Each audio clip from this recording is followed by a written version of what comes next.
Today, I wanted to have a look at another of those archaic cult books of the 20th century. See if they have any useful information for us in the here and now.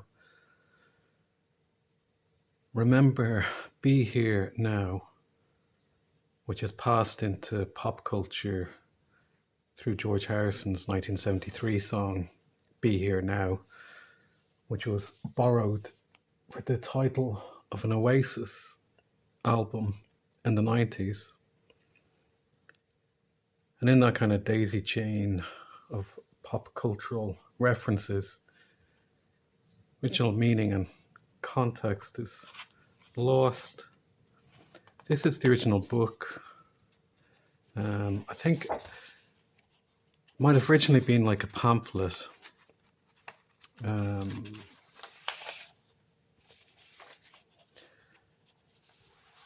But I think the first book form of this was 1971, The Year of the Earth Monkey. And then this is 1978, but I think this is a later edition. Hopefully they don't mind us having a look through it for our mutual enlightenment. Yeah, so famously, Richard Alpert was an academic working with Timothy Leary and became the self-styled guru Baba Ram Das after too much of the dreaded lysergic.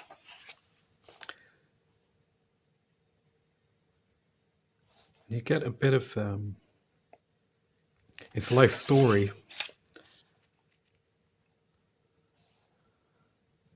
as he went from psilocybin to India. And I was always fascinated by these supposed countercultural figures, like picture there of Ram Dass with Timothy Leary. I suppose probably the early 60s. And they went on the whole enlightenment guru trip. It's interesting that, all in blue. Blue is like communication, the open mind. And a whole generation of suburban Americans, came into contact with this esoteric and exotic culture just from hearing the appearance of a sitar on those mid and late 60s Beatle albums. And it was something entirely new texture and music based on drones, the vibration of a single chord with nothing changing. Something that had been missing from Western music or understanding, with the exception of stuff like perhaps Gregorian chants. And this was kind of an amazing discovery for a lot of people. They felt like, the religion they had grown up with,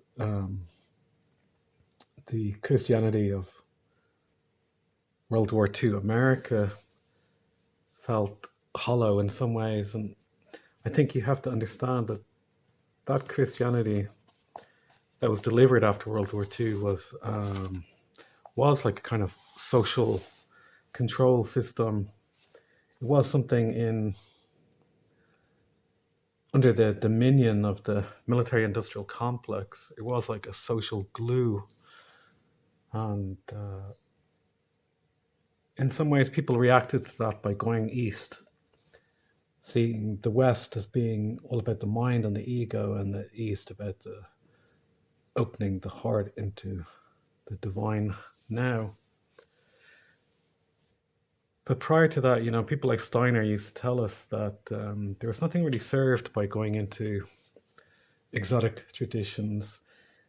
There's something in going on an incredible 3,000-mile trek over the horizon to places unknown, to alien worlds and cultures, which is all about physically convincing the body that you're doing something radical and something new, rather than just staying where you are and sitting in a local church and praying, or walking through your nearest forest or beside a lake or climbing a solitary mountain. People want to do extreme things to prove extreme points to themselves, that the truth is so simple that it has to be made complex for the ego to accept it as something profound, to give yourself the sense that you're doing a lot of work to understand something.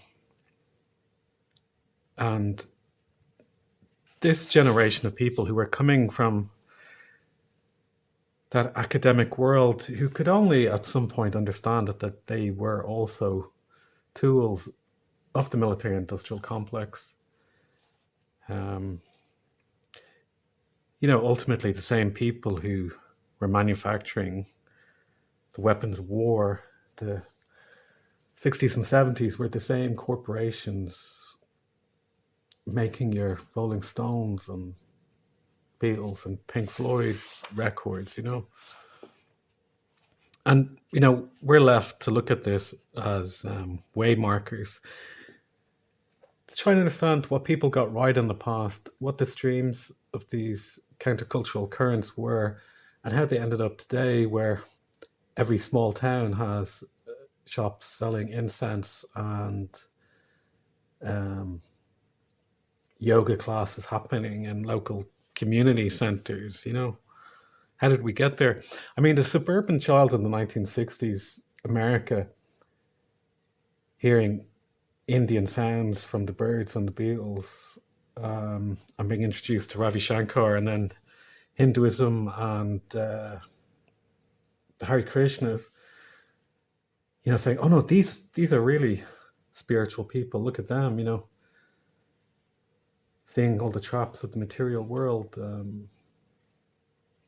But of course, they didn't have the education or knowledge as a suburban child to know that these strands go back to the end of the 19th century, and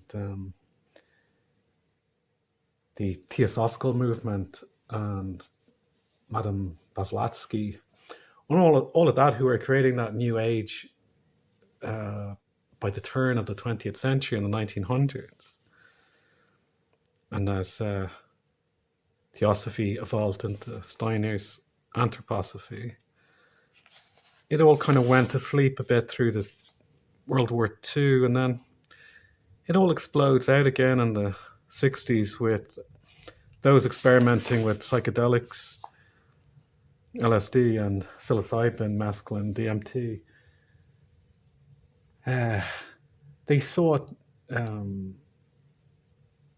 spiritual, religious foundation and underpinning for their strange trips into the astral realm. So there's been whole generations, several generations, who have seen the West as intellectual and the East as spiritual, as perhaps in some way each having forgotten one part of the spiritual equation that they could give back to one another. But I've always been very dubious, when you see people who start changing their name, giving themselves Indian names, starting from scratch, there's something dubious about this. You can read this story for yourself. Of course, at the end of the little autobiography segment, Baba Ram Dass only goes as far to say he's a friend of the Lama Foundation, but not affiliated in any way. And it was interesting to see him kind of re-emerge or still be present as a countercultural figure in recent years. And you can trace that direct line from the 1950s academic experimentation with psychedelics and people like Aldous Huxley, um, right through to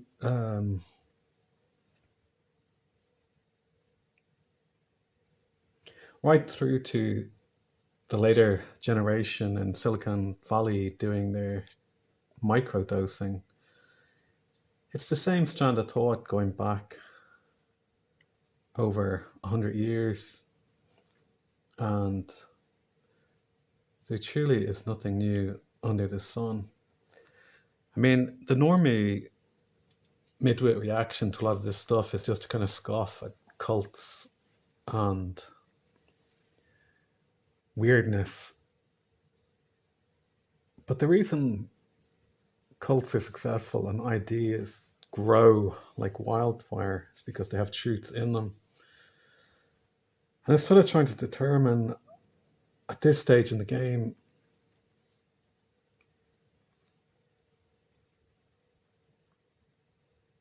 what did they get right and what did they get wrong, you know, the most obvious thing is they got wrong is living in communes rather than communities. You know, it's a lot easier to get on with people if you all go back to your own house at the end of the evening, you know. But what were they trying to tell us? What were these original psychonauts trying to communicate to us? Was it a new programming or deprogramming against a society built on the foundation of a war machine? Because in one sense, what this book and concept tries to communicate is that there's nothing to do and there's nowhere to go, that God is within, the kingdom of heaven is within, waiting to be awakened to, that your heart is a portal to God, that everything you need is in this moment, and the moment is the only place where magic resides, because it's the only place where you can enact change, do something different, and break out of the endless cycle of sleep. I think people are sleeping in a sense that they're always experiencing the past and reacting to what's already happened. And that's the equivalent of placing your nervous system on a roller coaster ride, and you're experiencing life of in mild shock and surprise at unending alternation of novelty and horror that is using your nervous system as some energy generating machine. And when you have that experience of lucid dreaming, which I've only had in a few times, I'm no expert on lucid dreaming, but I have had that experience where you recognize you're lucid dreaming, you see your eyes in a mirror, and then you wake up. And in that sense, when I talk about awakening from the dream, I mean awakening from this life we're sleepwalking through. You know, you can have a very odd experience on psilocybin where you become convinced that that is the real reality, and this everyday reality is also another dream state. And we're amazed that these parallel states exist in some frequency, like you turn the dial on a radio station to find another level of consciousness, and that they're all there just waiting to be tuned into. And part of the philosophy of books like this was say, you know, the greatest trip you can have is being sober. Forget about the future, forget about the past, you only exist now. present moment is the greatest present to be opened. But when you look at all those eugenicists and the children of eugenicists and all those academics being funded by corporations to go and find what secrets lay in the Amazon, from mushrooms to yage and ayahuasca, you wonder, why was this so important? In that sense, it makes you think of Terence McKenna talking about the archaic revival. But you can never go back to the past. What he seemed to talk about was that human beings finding a greater meaning in being like a tribe, like culture, where the tribe becomes your higher mind, your super ego, and there's less individuality. And in that sense, it begins to sound like what Aldous Huxley was writing about in Brave New World, and what he continued in a kind of positive slant with the novel Island, them both being a kind of like a negative and positive view of psychedelics being used as consciousness management in technological civilizations. I often thought, 1984 is a version of reality, what reality looks like if you wake up, and the Brave New World is what reality is like if you're asleep and enjoying the ride through the technocratic novelty, and where moksha is a state-sanctioned type of soma. What H.G. Wells and people like Bernard Shaw were writing about was about managing humanity as that biological resource as it's processed into the future, something where society is run by an elite and everyone else lives some kind of existence like Logan's Run or the Eloi and Morlocks in The Time Machine. So my point is it good or bad for us to take the advice to be here now? Because to be here now places us in an open space where we're completely free, completely in the divine unending now. And that seems something that we're always distracted against by the demands of job, family, entertainment, obligations, etc. We are racing around, you spend your time, or, what's the expression? You give your time for money, but with more money, you can't buy more time. And people being processed through a kind of rat race existence, you kind of wonder, what was the purpose of settling down in suburbia and having children when you're just handing your offspring to the machine? And for most people, it's not even a consideration, because that's just what life is, just something to work hard at, to earn enough money to buy the car and then go on holiday, and then cease to exist after some terrible diagnosis, which is often, in recent times, a technocratic management of the herd. That's the awful thing, is that all the evil people haven't gone anywhere. And what we seem to be going through at the moment is like a kind of controlled demolition, breakdown of trust in institutions, so that the new system that comes in will seem like it's saving us rather than attacking us. So it's embraced and it provides all our comforts. And when you end up in that future, like the time machine, where all your comforts are met and you only ever need to exist in the present moment, never planning for the future, you become completely mindless.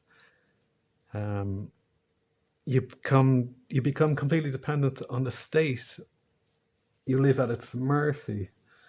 You don't put food away for the winter. You don't check you have your own fresh water or means to heat your home. You just become another node on a grid. So when we go back to this point, where people wanted to get out of the rat race, where psychedelic drugs had broke down traditional boundaries, this was all very attractive. But you ask, why was it promoted to the West? And its promotion to the West seems to be a kind of long-term plan to break down all the civilizational structures of the West that we've been processed into this machine for over 100 years. And the society that existed in the 50s and 60s was so much more rigid.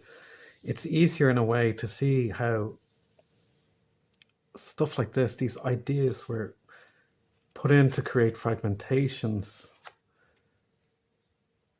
So some people jumped from the frying pan into the fryer,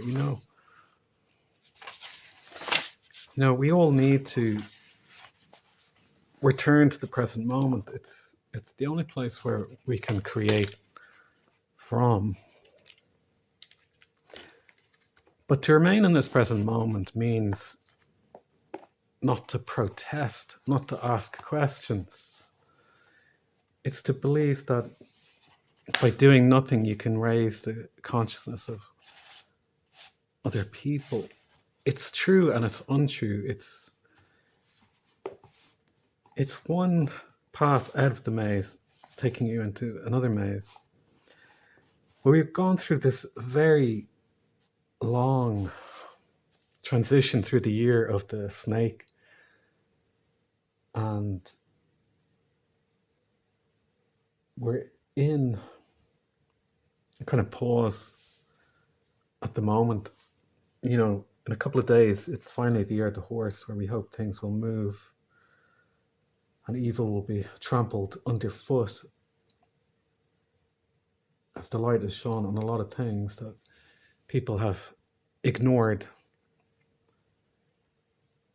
and people have accepted a kind of banality of evil in their banal lives, accepted the sociopathic normality of our systems. As people sleep and are only awoken through terrible violence and trauma, and then seek to make sense of the world through creating scapegoats that then require grand catharsis of violence on a social scale. And so we, as individuals, can get swept up in these historical moments and point to all kinds of storms on the horizon. But we can let all of that pass when we know one can only influence those who are sitting on the fence, who have their own inner doubts and questions. Everybody else goes along with their programming. And to create your life, you're always drawing the future into the present rather than trying to draw the past forward. That's madness. That's like stroking a cat's hair backwards, and they don't appreciate that at all.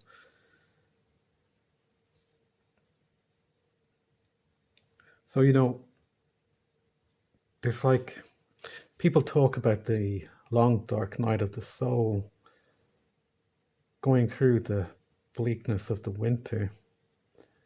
And after that long dark night ends with the streaming sun coming in on the promise of a spring morning, you get this weird um, 0 point. You come into this kind of 0 point energy where you're not even sure if you're interested in any of the same things you used to be interested in, like superficial things, TV shows, movies, books, music, hobbies, whatever. You're wondering, first of all, do you care about anything? And then you feel your natural creativity create movement out of the stillness, and you draw the future towards you. So you want to consciously choose those things. You think, did I really like those things, or were those things that I was just doing out of habit, like people going to a football match or watching a soap opera? Are you actively choosing anything? If you're not, you're falling asleep again. And every moment is a choice. And in all the noise and the madness is to come back to the moment.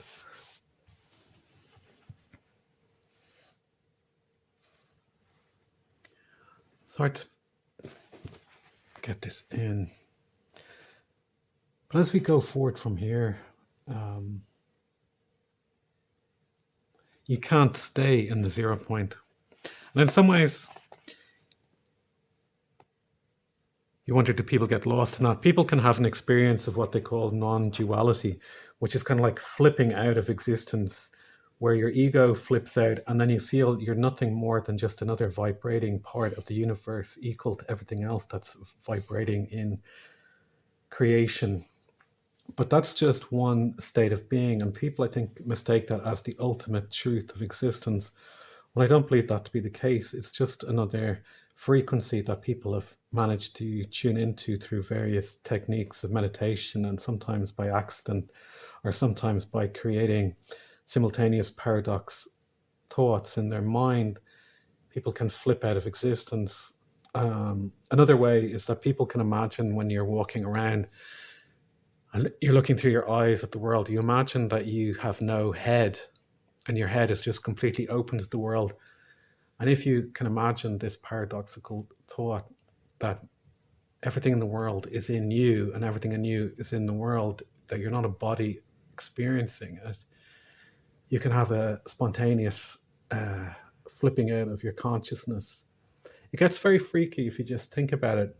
You don't have to do anything but just look in your room and just realize that when you look through your eyes, you don't have any perception of your head being in the world.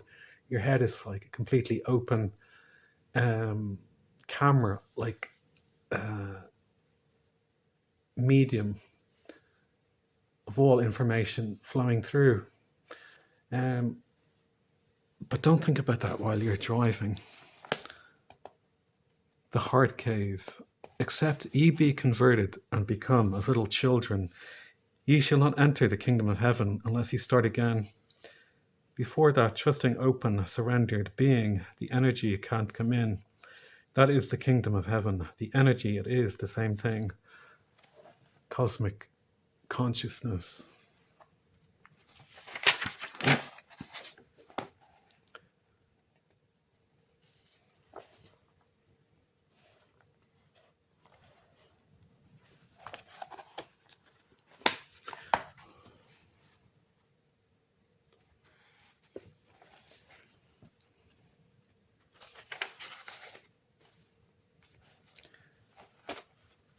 In a way, it's the ultimate book to flick through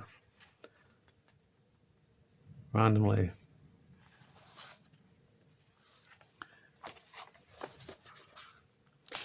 Because it's just meant to make you pause and reconsider.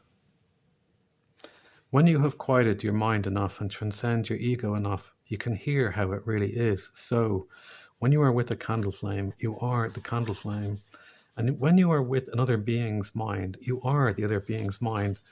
When there is a task to do, you are the task. The mindless quality of total involvement that comes only when the ego is quiet and there is no attachment.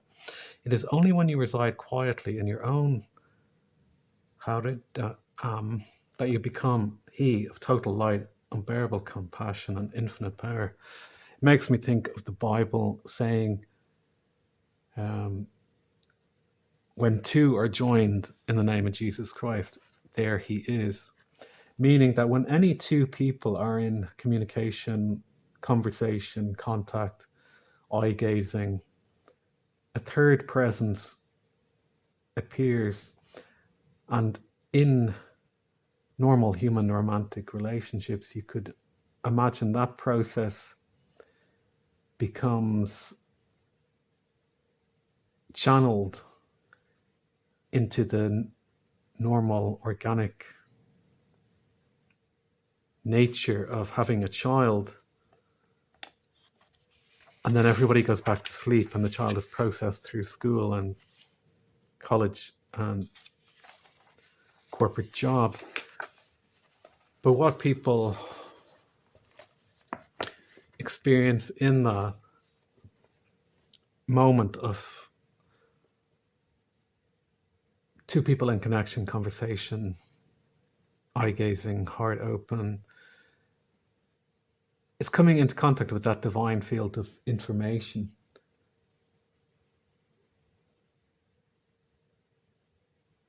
Like you can also call like the light of Christ, the Christ light,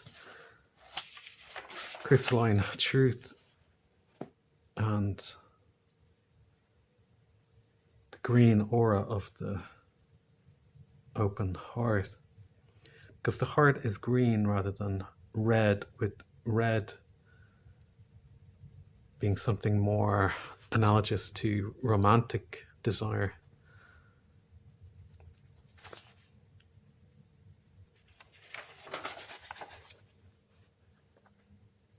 Because when people are in groups, everybody becomes slightly more stupid and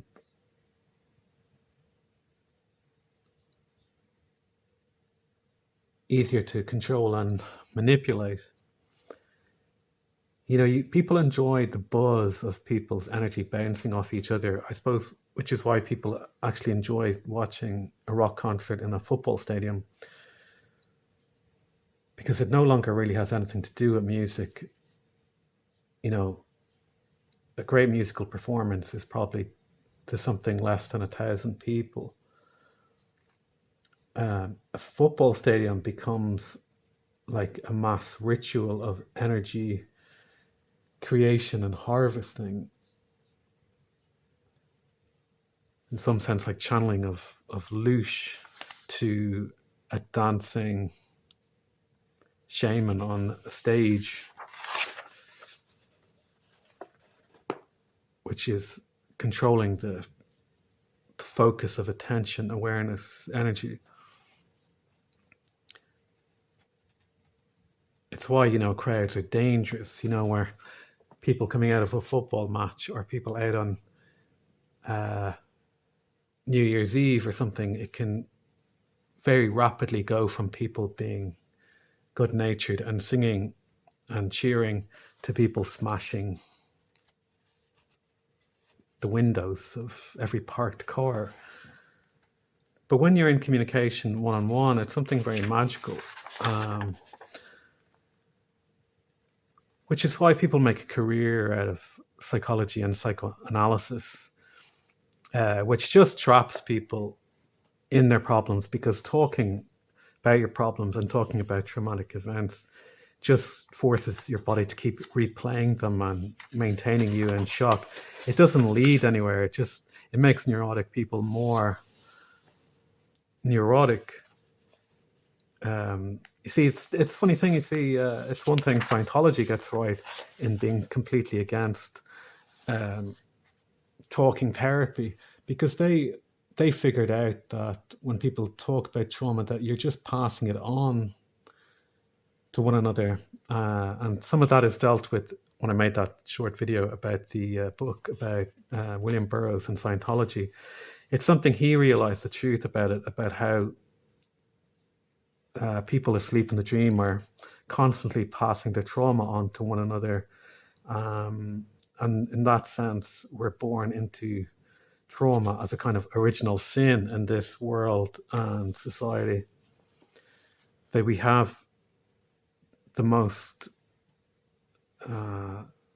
sophisticated technology and intellectual view of reality, but only really have a kind of child's understanding of energy, energetics, and how energy is passed on from one another. And people who understand this in terms of shamanism or magic or spirituality can seem to have impossible insight and psychic gifts compared to the sleeping person.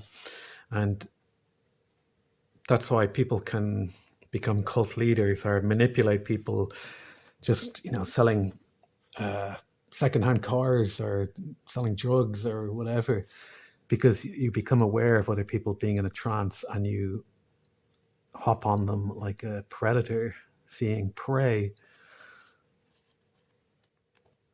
So if we lived in a sophisticated society rather than in this sort of Kali Yuga transition or whatever it is, from the beginning, we would be teaching children about their experience of energy, other people's energy, how to protect your energy.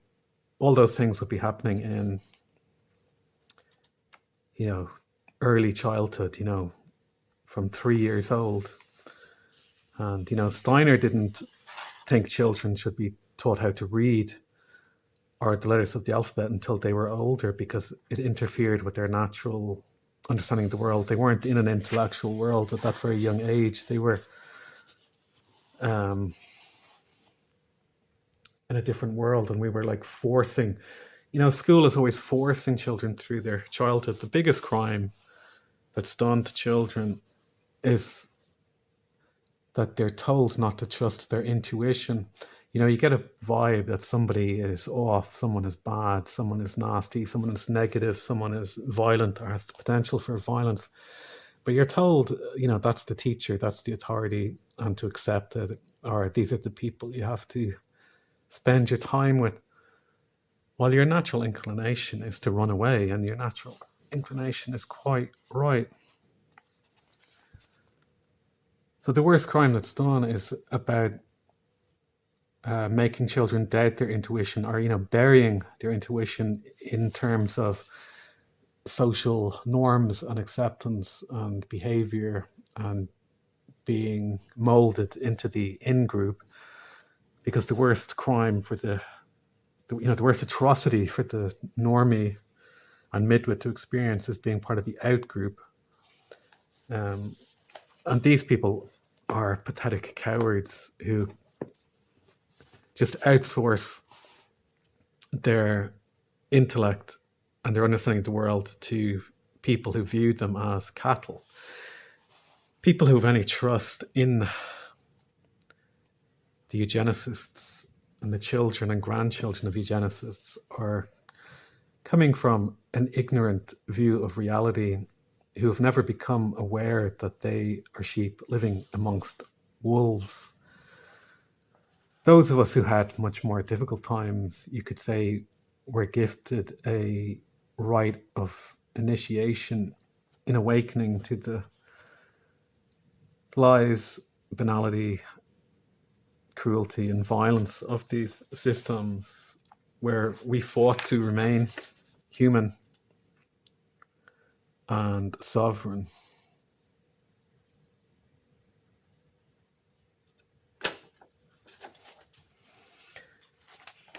I mean, for these people, they were trying to tell us that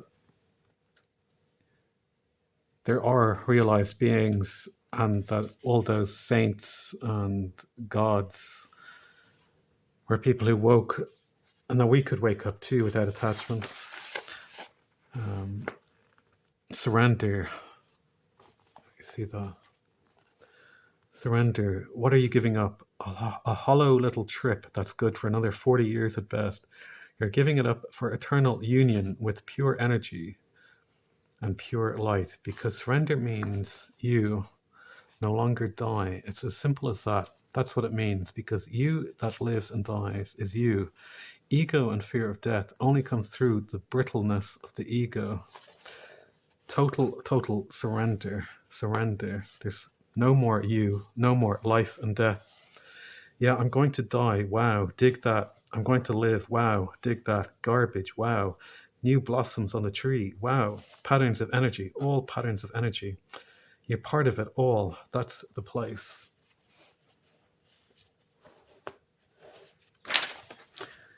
You see, it's true, but you can also notice that there's a policeman walking towards you with pepper spray in one hand and a bat in the other hand,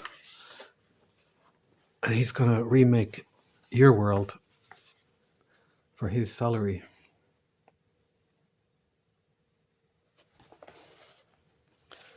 It's true and it's not true. It's true that all there is now. And it's true that you can't remain there. You have to act.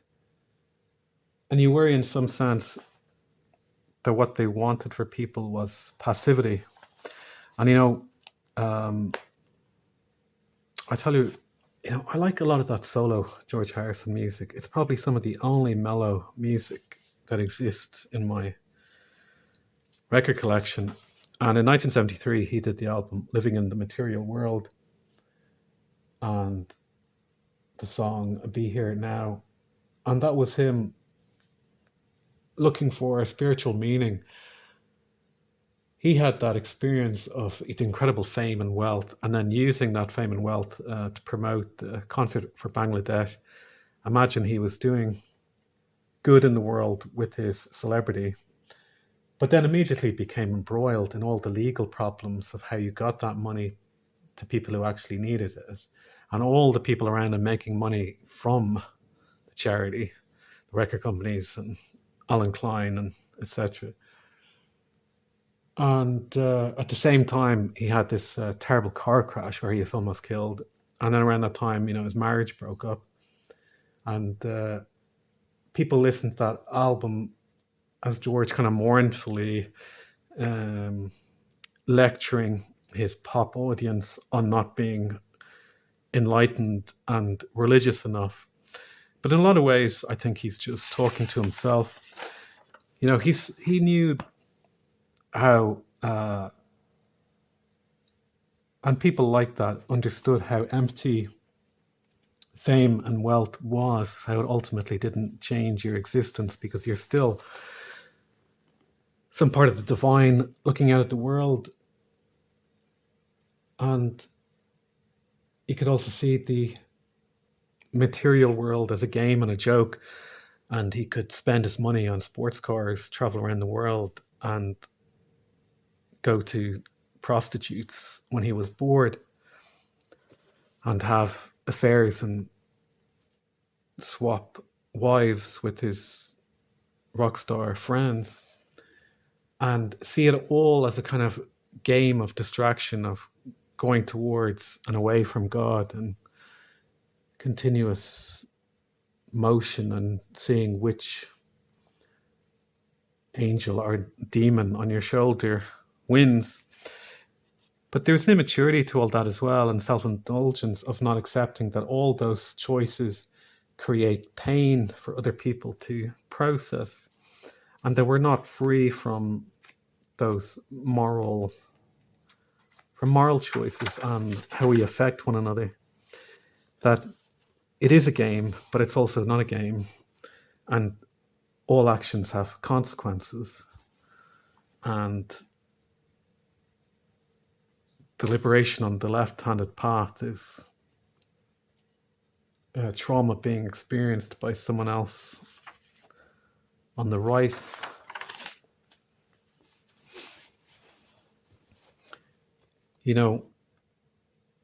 So many ideas flooded the Western world, really, I suppose, particularly after World War I, where people had experienced the horror of the modern technological world being born, and what happens when you tell 1,000 men to run towards a machine gun nest, you know, and then everybody was looking for a new way. I mean, it's funny, you know. Can you see that? Hippies create police, police create hippies. It is funny. Oh, and here's a quote from Mayor Baba. You know, it's funny in that time. You know, the Beatles and the Beach Boys had the Maharishi, but Pete Townsend and I think Ronnie Lane. You know, they found Mayor Baba, which was immortalized as, you know, Baba O'Reilly, with Mayor Baba and Terry Riley being the primary influences on Pete Townsend when he was making Who's Next and the Lifehouse project, which is all about that, which was a kind of premonition of people solely existing in like a matrix-like existence, just looking at the world through machine imagery and sound.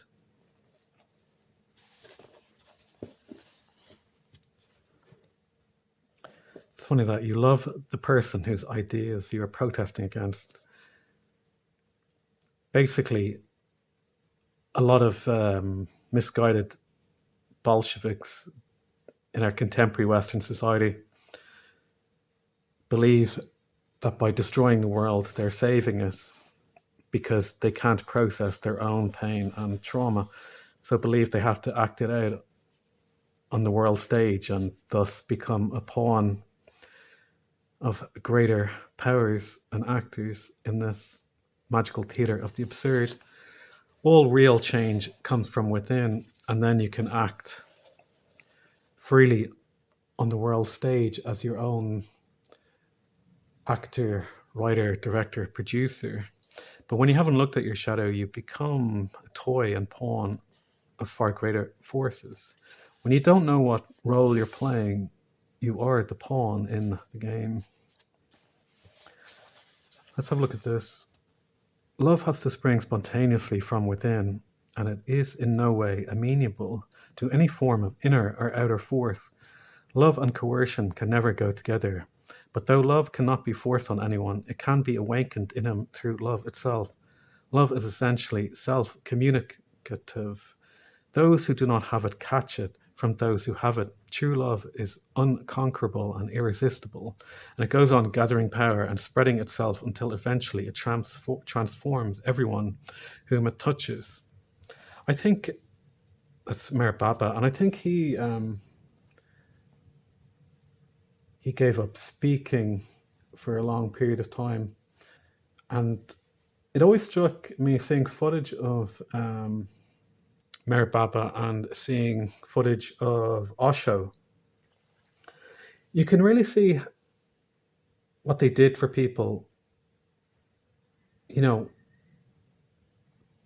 particularly Westerners who would come up to them, and you could have all these intellectual questions about achieving non-duality, or what the truth of reality is, or the true way, or who was true, Christ or Krishna or Buddha.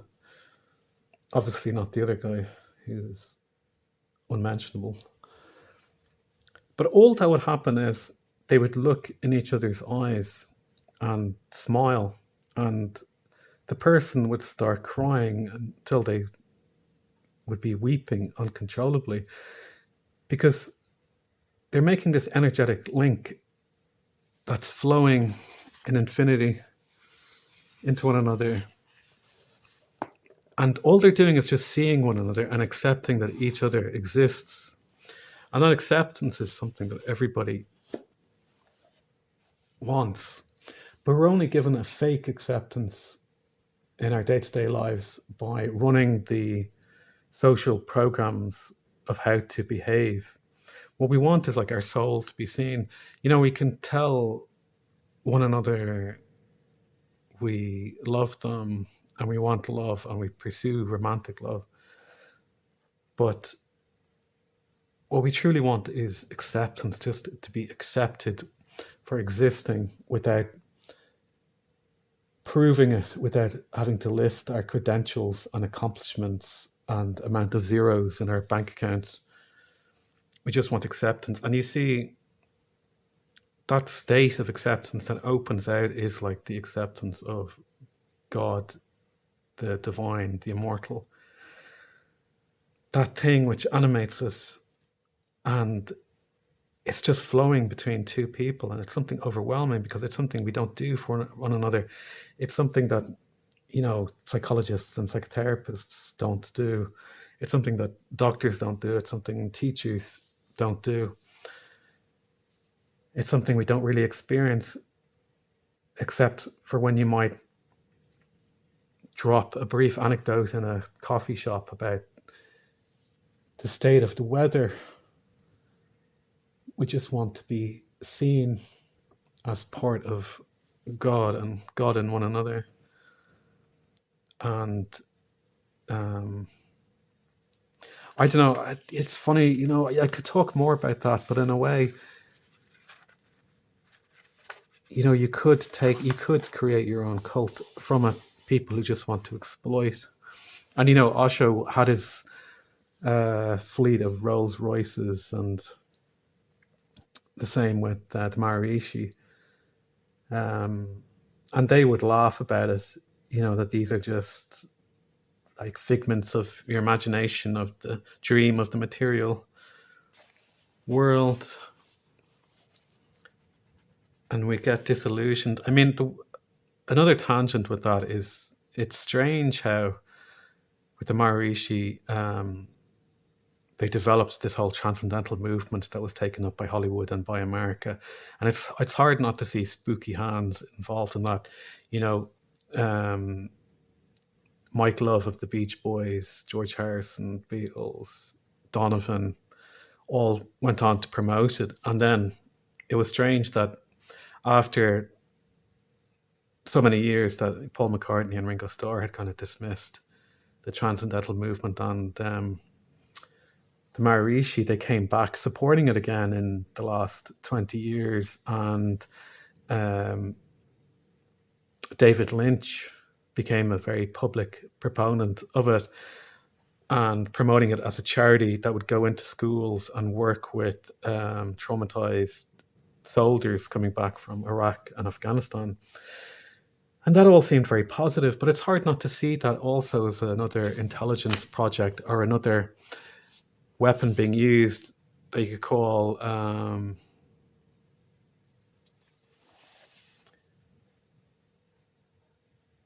intelligence project that seeks to sow chaos and create splintered identities within our society.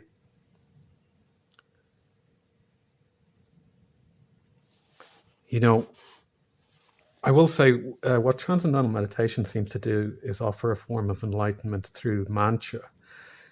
But when you observe some of those people, none of them come across as balanced or happy people. They all seem very troubled and egotistical and driven by ego, while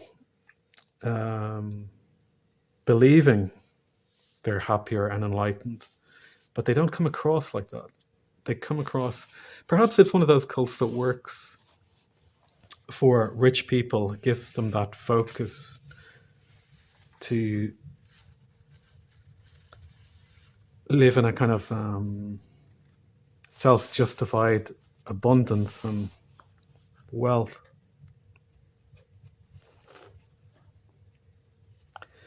Every label you can think of becomes background instead of figure. What stands out is, here we are, here and now, that's all there is. And if it isn't beautiful, man, there's nothing, so you say. Well, I can't have it beautiful now, but later, when we get the food home, it will be beautiful. Later, it never exists. What happened to life insurance, to tenure, to planning, saving, responsibilities? Nothing's happened to any of it. And truer words have never been spoken. And truly, utopia lies in the opening of the present.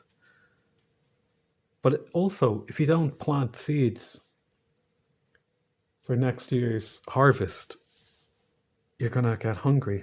If you don't make a fishing rod from the branch of that tree with your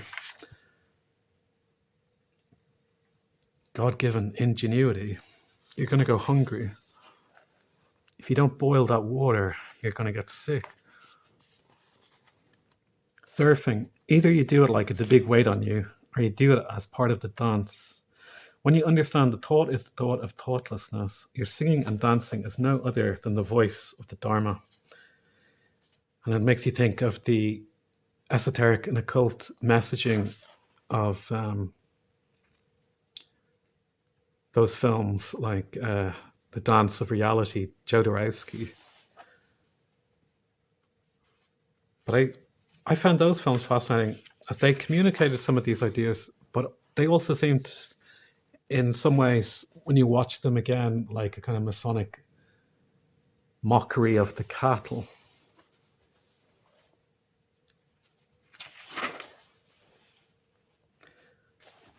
Desire is a trap. Desirelessness is moksha. Desire is the creator. Desire is the destroyer.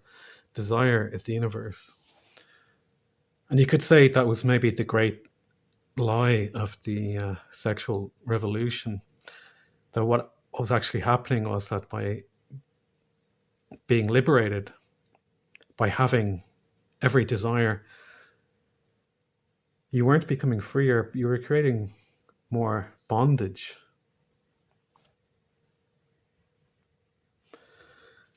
And then we ended up where we are today.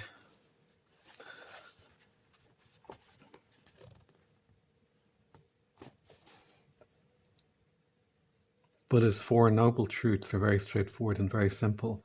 The first one concerns the fact that life always has in it the element of unfulfillment, call it suffering, birth, old age, sickness, not getting what you want, getting what you don't want, even getting what you want in this physical world, because even getting what you want in this physical world is going to be suffering because you're going to lose it. It's always in time. Anything that is in time is going to pass away. Lay not up your treasures where moth and rust doth corrupt. That's the trap of time. As long as you want anything in time, it's going to pass because time passes. Which is very true. And what the free sovereign person tries to do is be open to ideas without joining cults or creating an ideological framework.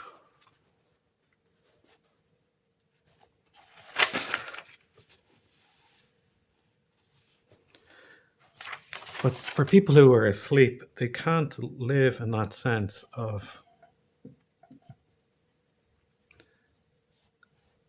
living moment to moment. They want to run ideology and behavior like software updates from Microsoft. And those people in the dream only get angry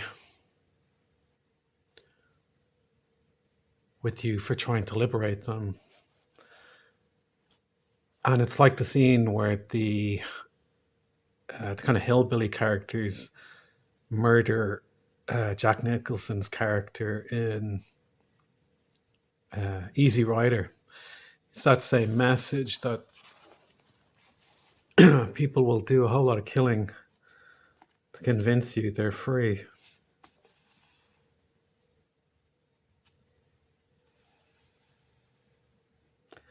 It's not a lot of hocus pocus. It's a very simple, methodical, mechanical set of steps. But they're only available to him who can hear. Let those who have ears hear. Teach him who does not want to know. The whole game is based on faith.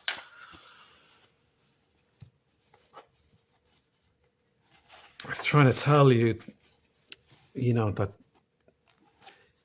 here are truths in your Christian tradition, but you're placing yourself in chains by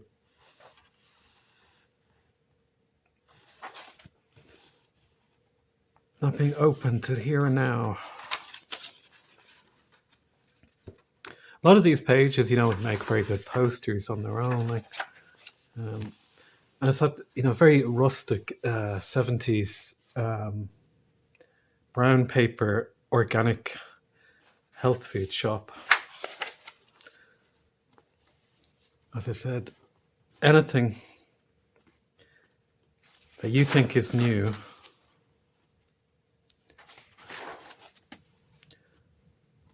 has been done before.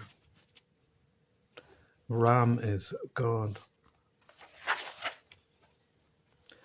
Kali, a circle of skulls around her neck, a dagger in one hand, giving birth in the other. The whole process of nature, how exquisitely subtle. Remember Siddhartha, his journey, and the amount of time he spent in the garden of pleasure with a woman who had much to teach. She always had a new thing to teach. She will always have a new thing to teach, always. Can anyone imagine that a woman as full and seductive as that is not going to teach something? Is not going to continue to teach something?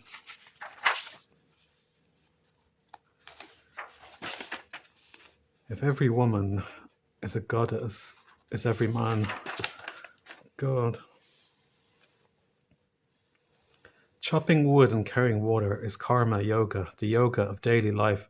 The way to do it is, do what you do, but dedicate the fruits of the work to me. That's the most esoteric way of saying it.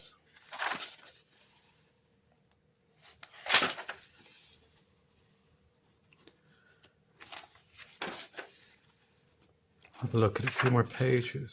I wasn't going to make such a long video, but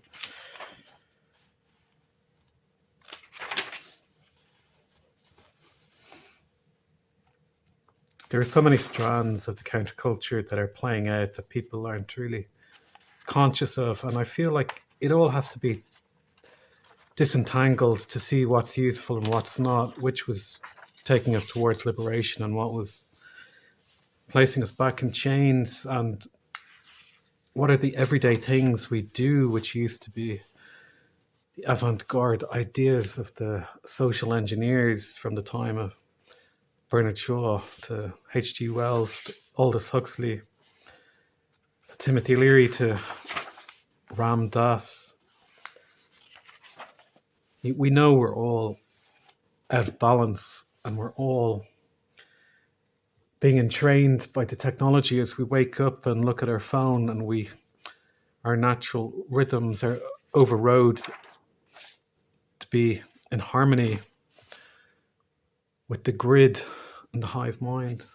While the chicken sees, when I met my guru who knew everything in my head, I realized that he knew everything in my head, whether I liked it or not, he knew it. And that is probably something that could seem like a magic trick. But we are also all archetypes and all having the same human experience in a human body.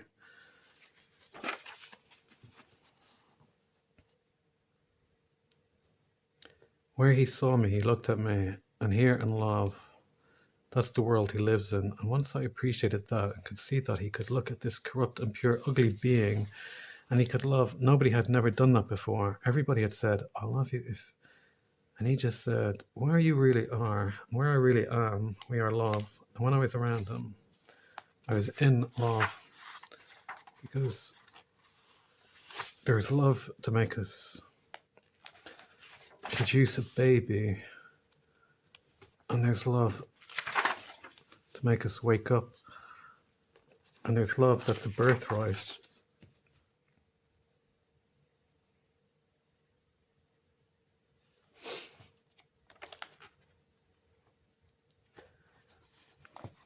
Go to the next town and you'll be instructed. That's what he heard, and he went the whole trip, and that's an astral trip, a very groovy astral trip. So much of the stuff being promoted to us just on YouTube, is all about the delusion and illusions of the astral that you get in channeling and tarot cards. It's where demons are stealing information and offering it to us, but trapping us in a kind of soap opera And we get lost again in not reacting, but in being and following a storyline where somebody in the tarot is always leaving, moving away from you, and they're always arriving and moving towards you.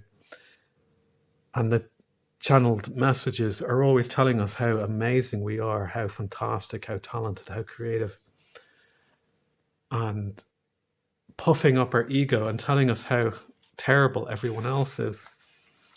And it makes us see how what the New Age used to imagine as this incredible source of information reveals itself over time to be illusion and delusion and a very murky place, that our true source is far beyond and transcends beyond the astral realm. The astral realm is another place of games and jokes, which can seem like a place of enlightenment when we've only existed previously in lower realms of sleep and waking sleep. But the astral realm is a realm of fantasy. You will find no truth there, but just slivers of insight and passing revelations, but no true experience of lightning striking your mind.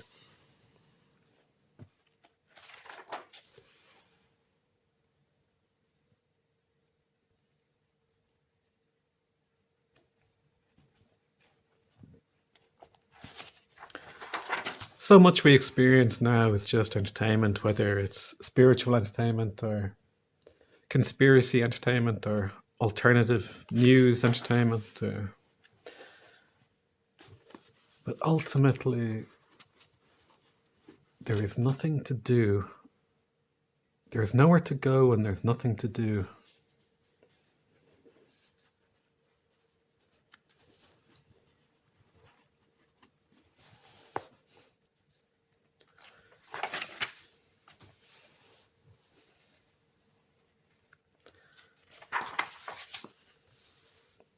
But just returning to the power at the moment it's stage one. It's not the place to live in. They were wise enough to tell us you had to go on chopping wood and collecting water. But what they left out is how we draw the future into the present. But we're conscious that these aren't lower desires or novelties or distractions.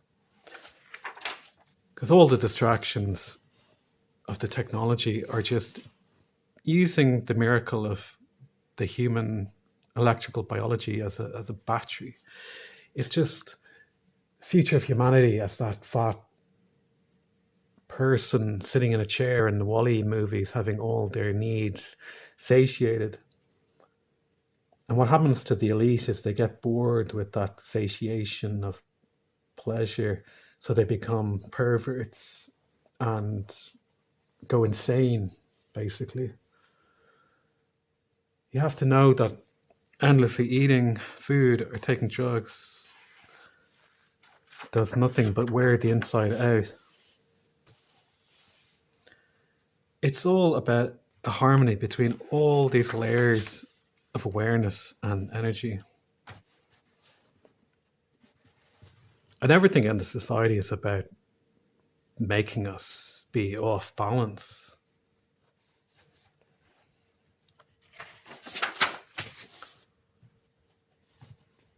We haven't even begun as a society to grasp how much just looking at a phone screen is actually altering the physical networks of our brain,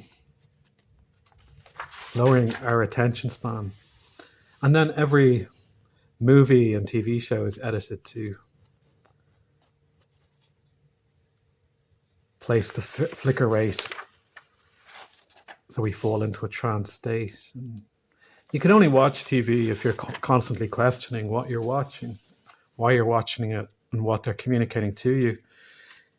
As soon as you begin to relax, what you're doing is using an electronic drug, whether a laptop, phone, or TV, or cinema. It's an electronic drug putting you to sleep and attempting to place subliminal ideas and traumatic imagery into your subconscious so that the engineers of the society encourage you to accept the changes you see around you as being natural and normal, expected, when it's all manipulation. To truly tune out and deprogram yourself is a heroic act to do. And when you perceive the truth of it, you go back to sleep because it's so hard and you have no one supporting you. And the ultimate cult would be helping people deprogram, because you would immediately become a guru to people. You can only be a real person on a one-to-one basis. Groups fall into dogma. Because ultimately you're standing on a bridge watching yourself go by.